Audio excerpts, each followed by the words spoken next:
Je suis au Nicaragua avec mon équipe pour aider un scientifique à étudier un poisson prédateur légendaire d'Amérique centrale, le tarpon. Magnifique poisson. Mais d'abord, Juan veut nous montrer à quel genre de pression ces poissons sont soumis. Esto del patrullaje lo hacemos continuo, acompañado con los hermanos de la Fuerza Naval. L'une des principales menaces qui pèsent constamment sur le tarpon est la pêche illégale. Alors Juan nous emmène en mission anti-braconnage avec la marine nicaraguayenne sur le fleuve San Juan. Je prends pas vraiment de plaisir à faire ce genre de mission, mais ça me donne l'opportunité de voir les problématiques environnementales et les problématiques de braconnage qu'ils peuvent avoir dans les différents pays que je visite. Et ici, il y en a du braconnage. C'est un problème, c'est pour ça qu'on est ici. Et le tarpon s'avère être une victime de ce braconnage. Les tarpons sont d'importants prédateurs au sommet de la chaîne alimentaire. S'ils disparaissaient, les plus petits poissons dont ils se nourrissent pourraient se multiplier sans contrôle, mangeant toute la nourriture des autres poissons en dessous d'eux, jusqu'à ce qu'il n'y ait plus de nourriture et que l'écosystème meure. C'est pourquoi il est essentiel de les protéger des braconniers, malgré les dangers que représente ce genre de mission.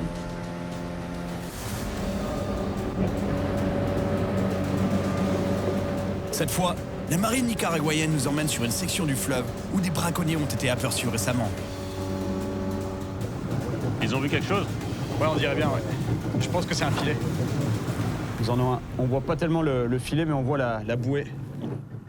Les braconniers camouflent leurs filets illégaux en utilisant des déchets en plastique en guise de bouée. Mais les autorités nicaraguayennes connaissent cette astuce. Ah, c'est clairement un filet, ouais. Regardez ça. Ce genre de filets sont complètement illégaux. La taille des mailles est beaucoup trop petite. Les braconniers pourraient encore être dans la zone. Alors la marine surveille les alentours pendant que les scientifiques remontent le filet. C'est un tilapia.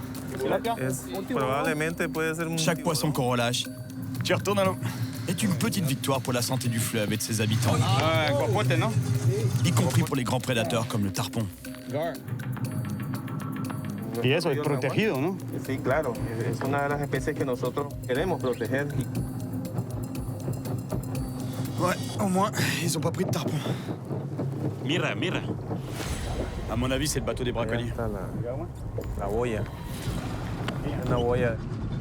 La marine a repéré un bateau, ce qui signifie que les braconniers sont peut-être encore à proximité. Et il n'y a aucun moyen de savoir s'ils sont armés ou dangereux. Marinero de Cubur, realizar un sondeo en la zona, a ver si encuentra un pescador ahí.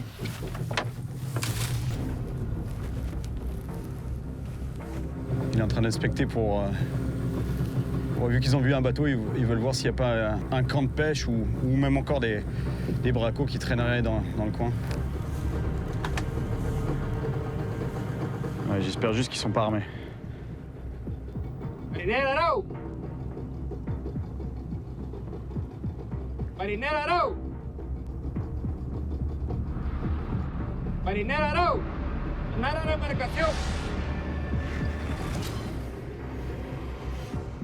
Guarda la embarcación. Nada. On dirait que les braconniers se sont enfuis, laissant derrière eux leurs filets et leurs bateaux. El requisita del barco. Exactamente.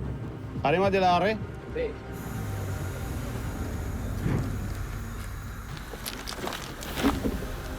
Le filet illégal est détruit, avec 30 autres trouvés cette semaine.